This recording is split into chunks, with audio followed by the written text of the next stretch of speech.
It is lights, camera, action with my latest guest on Let's Talk About It, Sherman Bass, who I met when I was a fresh graduate out of Boys Ranch. We got to be in a production of Our Town together at Amarillo College. I recently had Sherman on Studio 4 talking about kind of the role of film here in Amarillo, and I just wanted to kind of dive in and let's talk about the future of that. But before we do, let's kind of go back onto the past and really just talk about, Sherman, your kind of roots here in Amarillo.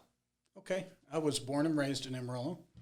I've moved several times and always found my way back home. Yeah. And I'm a graduate of West Texas A&M, and I have a strong theater background. I grew up volunteering and backstage and on stage at the Amarillo Little Theater and the Amarillo College Children's Theater, and then on to the Summer Arts Festival where you and I met. And That was the summer of 1991. Sherman. So it's been a while since we've known each other, but I've always kept track of what you've been doing because it was there. I remember seeing you on stage at the musical drama Texas. I spent 4 seasons in Texas. Most embarrassing moment of my life occurred the second season of Texas. Okay, let's set the stage for us here. All right. I was a dancer and played a couple of the smaller roles in the show. I understudied Calvin Armstrong, and Calvin got sick, so I had to go on as Calvin. I had about 5 hours notice. It was about noon, and we had to be at the Canyon at 5 for regular rehearsals before the show. And Mr. Hess, who I love dearly and was a great mentor over the years to many of us. He was the heartbeat of dance at WT for so many years. But he said, no, you're still dancing in the overtures, even though you're playing Calvin. So I overdressed. So I had my Calvin costume on and overdressed my dancer costume. The pants split. Both pair of pants from my belly button all the way around. Okay. And didn't realize it till I'd come off the stage as a dancer and was doing a quick change for Calvin. And the costumer back there quickly got a bandana and pinned it over the ripped out pants that it was very obvious they were ripped out. And I played an entire scene in ripped out pants, only facing forward. You never turned back around. You always kept it front row and center. Yeah. So you've always had a passion for theater and film. I love theater, love film. I kind of fell into the film role. I spent a career as a facility manager. I managed the Amarillo Civic Center complex, managed the Asheville Civic Center, worked in several nonprofits over the years, but had retired from that. And just a few months after retirement, this opportunity came back, visit Amarillo. The board had the foresight to see what was happening with Sharpened Iron on the stage, and with 1883 had just been filmed here or in the area, right. And decided, Amarillo's had a film commission for decades, but never a film commissioner. It's always been somebody else's job to answer the phone and try to help. So they dedicated a full budget for a full-time film commissioner and a travel budget to get out there and spread the word about Amarillo and the Panhandle as a great place to film, and here I am. So what does a film commissioner do? Like what does a day look like for you normally? Well, my number one objective is to get film projects to film in Amarillo and the surrounding areas.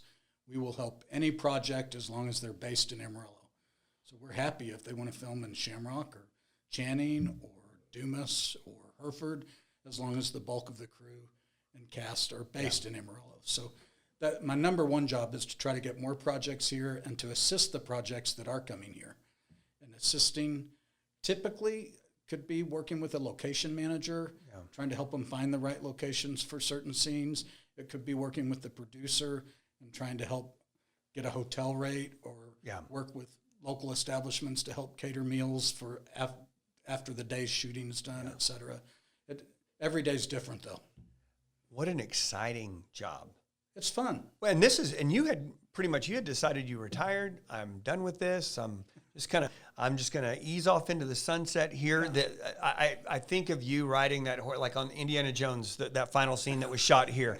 That's you on the horse just riding out off into the sunset. You were going to be done, and you found this next thing. This was great. It's a lot of fun. It's easy to sell Amarillo. I love Amarillo. Yeah. Amarillo and the greater Amarillo area have remarkable sunrises and sunsets. We've got remarkable views. The vistas here are unmatched. We've got the Paladar Canyon right in our backyard. So it's not a hard sell.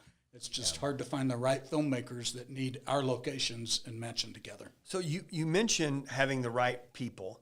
There is kind of this Taylor Sheridan effect right now with kind of everything that he's doing. When you and I talked about the other day, you had mentioned this kind of Sheridan effect. What kind of projects has he already kind of filmed in our area?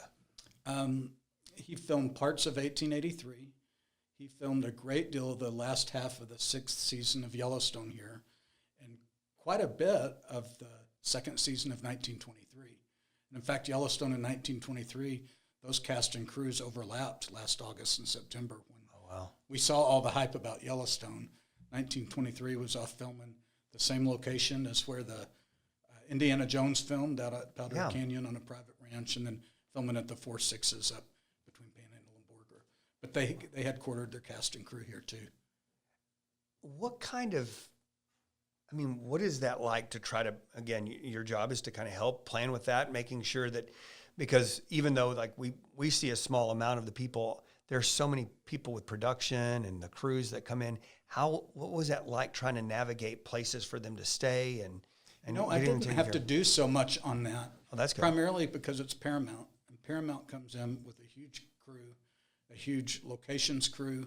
When I say huge, anywhere from 4 to 8. Yeah. Where a lot of the smaller, a commercial or an independent feature may come in with just one locations person, or it might be the executive producer that's doing the scouting and managing the locations on site. So Paramount did the bulk of the work.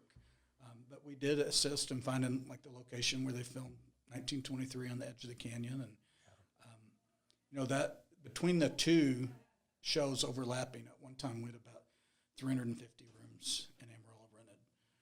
Wow. I'm sure you saw the Civic Center. They rented the north parking lot for their base camp for Yellowstone, and they used it for 1923 too. It was full of vehicles until they moved to the Four Sixes. It was just incredible, the amount of people, like you said, in the logistics. Fortunately, I don't have to do all that logistics stuff. I just help the locations folks. And then just promote Amarillo. That's right. And Yellowstone was great for Amarillo because it was so visible. Yeah. They closed part of Polk and 6th. They filmed at the Barfield Hotel. They included it and talked about it in Yellowstone. So it was really good for our community's awareness of what filmmaking can bring to our community. And little to no headaches. I mean, the people that were affected were affected in a positive way. And I saw some of the actors posting they ate at restaurants around the Barfield. And, it was just a fun experience for locals. And hopefully we'll see more of that kind of high-profile stuff in Amarillo. Okay. Can you tell us about anything that possibly is in the works? I can tell you about what's not. We thought we were going to have a Yellowstone spinoff do some filming up here. Oh, wow. It's primarily based in Fort Worth. Okay. And they decided to find some locations in Fort Worth that would work for them, just so they didn't have the expense of moving their cast and crew to Amarillo for a period of time for production. But I was sad we lost that. Have nothing on the horizon other than a wish, and that is Taylor Sheridan purchased the rights to the Quanah Parker novel, and the name of it is The Summer Moon. Empire of the Rising Sun. I think that might be right. I've read it. You know what we're talking about. I know exactly what you're talking about. So that's a major feature film or a limited series that will be coming down the pipe. And, it's Quanah Parker, and his stomping grounds were the Powder Canyon and what became the Goodnight Ranch in that area. So we're hoping that he'll find his way to filming most of that production in and around Amarillo. Okay, so I did look it up. It is Empire of the Summer Moon. That book was one of the books that you talking about it was an emotional journey for me. I mean, because there is so much content in that book. A lot of it situated right here in our area. And again, it's all centered around Quanah Parker, who I remember watching Texas for the first time. I didn't know much about Quanah Parker, and I think originally most of what I learned about him was through that and through, just knowing that, obviously we have a town named Quanah named after him. Sure. Phenomenal book. So when did that go down? When did he? He purchased the rights a couple of years ago, but it's been very quiet. Nobody's really talking about that. I know he's got a lot of Yellowstone spinoffs in the works right now, and so it may be a couple of years down the road, but that's a major project we'd like to see filmed here. Okay, so for all of our our people watching or people that are checking this out, it is S.C. Gwynn's book. It's called Empire of the Summer Moon. I highly recommend that you read it. You'll understand why it has to be shot here because most of the area is, it's just prime for that, and even kind of up into New Mexico and Oklahoma. But it really is a phenomenal book. That's exciting. Yeah. Okay. I bet it's a couple of years down the road, but we'll see how fast this wheels turn. But that's great. And then Texas recently, they're making some changes in Austin to make it easier to do these projects here in Texas, right? Yes, the legislation was just passed to increase the film incentive that the Texas Film Office offers. That office lives in the office of the governor as part of their economic development initiatives, and we should see a big boom in production in Texas overall for the next 10 years. And a lot of that, I hope, we'll see a significant increase here, commensurate with what we're seeing in the larger film markets like Dallas and Fort Worth and Houston. Well, we have so much land and so many wonderful natural resources. We do. And that's really what I sell. I talk about what we have in town and the small towns and the town squares and the county courthouses and all of those things when we talk about the area. But what's unique about Amarillo and the greater Amarillo area for film is our landscapes. You can go a 50-mile radius of Amarillo and get just about any crop that's grown in Texas is grown in that radius. Yeah. The Canadian River, the streams, the beautiful vistas. Some people love trees, and here the plus is there are no trees, and so you can see those endless horizons. It really is remarkable, and that's all great. We want to sell that and sell our small communities in Amarillo and the urban areas, but we have to have the right projects because, sadly, the big hubs in Texas again are Dallas, Fort Worth, Houston, Austin, a little bit of San Antonio, and hopefully with that incentive growing, we'll see more productions that might have been filming in New Mexico or Oklahoma that could film in West Texas. That's my hope. And it seems like the film industry in Texas is growing, especially in, like you said, in Austin and Dallas and whatnot. I'm curious, we were talking about our vistas, our landscapes. Do you have one in particular in mind? I know I've got one in my mind right now that it's just one of my happy places. I've seen the sunset there a million times. Do you have a favorite area that when you're out selling the landscapes that you're like, hey, I got to take you out here. I got to show you this. I love the canyon, and I love the state park. Yeah. But the privately owned parts of the canyon are just remarkable. Yeah. And the area that where Indiana Jones was filmed and part of 1923 was filmed is on a private part of the canyon. It's been in the same family. Is it the Currys?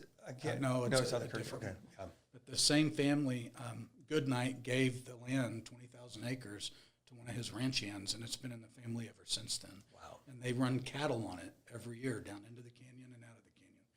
And so it's pretty remarkable when you see some of those places.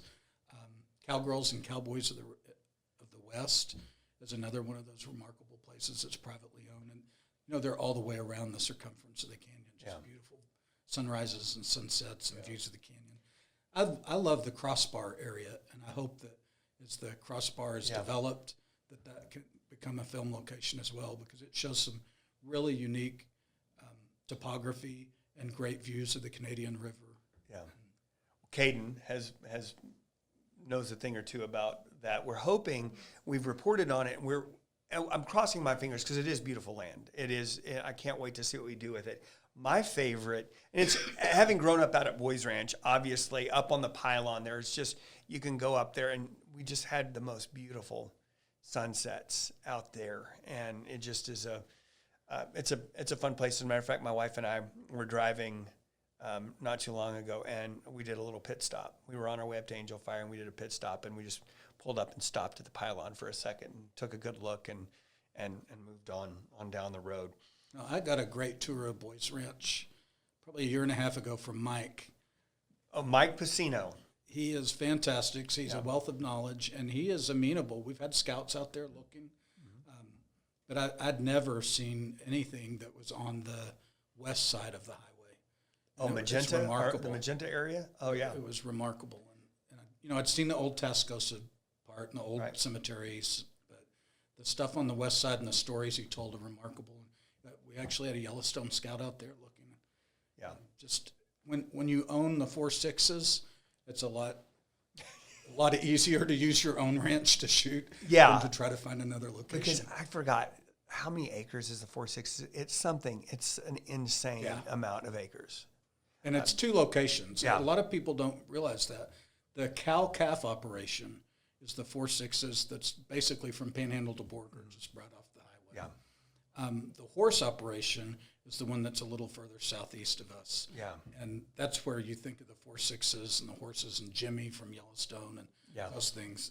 And so that's two different, and they're separated by a lot of miles. So. Wow. Well, Mike Pacino, I'm going to have him in for one of these interviews because he is a wealth of knowledge. But that area that you're talking about, that is one of the most beautiful parts of Boys Ranch. Most people don't know it exists. We used to take in the summer. This was one of my favorite memories from Boys Ranch. In the summer, we would have what we'd call camp out, and we would go down to the rodeo arena. They would saddle us up with horses, and we would ride over there. And we had this wonderful just time of riding this horse. I mean, you felt like it was something out of a John Wayne movie. And you're just riding over hill and dale to get back to this little area down by the Canadian River, and we'd camp out for a few days and come out. So, yeah. There's been two features filmed at Boys Ranch. The original Boys Ranch. That was 1950, 40, 50? I don't remember the year. That time frame. Yeah, that. And then Edge of the World, just, 20 years ago? Yeah. Yeah, Mike took me out to the Edge of the World. That's a beautiful spot at Boys Ranch, too. It's a neat story. Again, we'll have Mike Pacino in at some time. What is it about Amarillo, Sherman, that has always called you home? I mean, I know you've gone out and you've done different things. Family. But it's to be always quite been honest, it's about family. Yeah. Trying to stay close, and that's always been good. Are we having to wrap up? We don't have to do anything. We can go as long. I have to tell you about the Amarillo International Film Festival. Okay, tell me about it. Yeah. So we had our inaugural festival last October. We had 71 entries. 36 were selected for to be screened in competition, and we gave away $14,500 in cash and prizes to all the winners. So it had a custom trophy, and so instead of a plaque or a framed mural, paper murals, we had custom trophies made by Blind Bird Designs. They were a huge hit. And so this year, we've just closed the submission period in July 7th, I think. So it's been about a month. We had 131 submissions. There'll be 60-plus films this year. We're doubling in size. It's all at Arts in the Sunset, and it's on October 9th through 11th. But I mention all of that because Amarillo's we've had different iterations of smaller festivals, but we've never had what truly is an international film festival that's juried with juried prizes, et cetera. And so we're happy we're in year 2 and going strong and growing, and I can't wait to come back here about 8 years, and we're both ready for a retirement again and talking about our 10th anniversary. But wow. It really is, and a lot of that, we have a lot of filmmakers that attend. We've had films from all over the world. 7 countries are represented besides the United States in this year's festival. And a lot of the filmmakers will come to Amarillo. And so it's a great opportunity to talk about what we have to offer in terms of locations. It's a small but nice bump in an off season for the hoteliers. Yeah. And hopefully we'll just grow. And Amarillo is the largest city in that second tier of cities in Texas that didn't have a film festival. So we're really excited and looking forward to long-term growth. So can anybody go to that? Do we get tickets? Yeah. How does that work? AmarilloFilmFestival.com. Tickets are on sale now, and there's links to where you can buy the tickets. The schedule gets posted about a month prior. Okay. There's a lot of fine-tuning. The passes, it's $75 for a VIP pass. That gets you on Thursday night to a VIP reception and VIP screening, and then all weekend. A one-day pass for Friday or Saturday is $15, and a 2-day pass is $25. And the pass means you can come and go as much as you want. There'll be Friday and Saturday, we've got films from 9 a.m. to 9 p.m., and they go in what is called in a festival film blocks.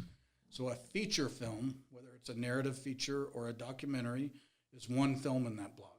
But there are 8 short blocks. So there's narrative shorts, there's student shorts, there's documentary shorts, and those short blocks are anywhere from 90 minutes to 2 hours, and anywhere from 4 to 8 films. Okay. So there's, again, 61 films throughout the weekend, 2 screening rooms. It's a lot of fun. There's 2 great educational sessions. One of them, we've got a Hollywood director by the name of John Putch that is so excited about coming to the festival and teaching filmmakers of all ages, but primarily new filmmakers, how to make a feature film on a micro budget. A lot of our filmmakers think they've got to raise $3 or $4 or $5 million to make a feature film. And he's going to tell the tricks of the trade to do it under $100,000, which is still a lot of money, but but not near as many zeros as some people think you might need. And then the other workshop we're going to have on filming in Texas, and the head of the Texas Media Production Alliance will be a part of that panel.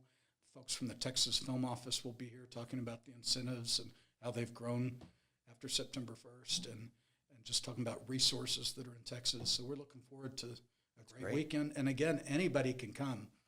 You know, $15 if you just watch a couple of hours worth of film, you've almost paid for your ticket there. But we found most people that bought last year came in specifically to go see a specific block of films and enjoyed it so much they stayed, and they went to dinner and came back the next day, and so it's a lot of fun. And this is another one of the things that we don't get to talk about often, but these are the things that are happening out there that are boosting business here in Amarillo. They're bringing people in, they're staying at our hotels, they're eating at our restaurants, and they're helping these local businesses cash a check. That's right. On Friday, and that's important. All right. Well, I'm glad that I had you in. Thanks for walking me down the wonderful past of the Amarillo film and what it looks to be an incredibly bright future. Thank you for all that you do, and thanks for letting us talk about it. Thanks for having me. I'm serious. Maybe 5 years and 10 years we'll be back to talk about the festival. All right, we will. I hope I'm still around by that time, Sherman. Somebody will. Well, there you go. All right, Sherman. We appreciate it. Thanks, Andy.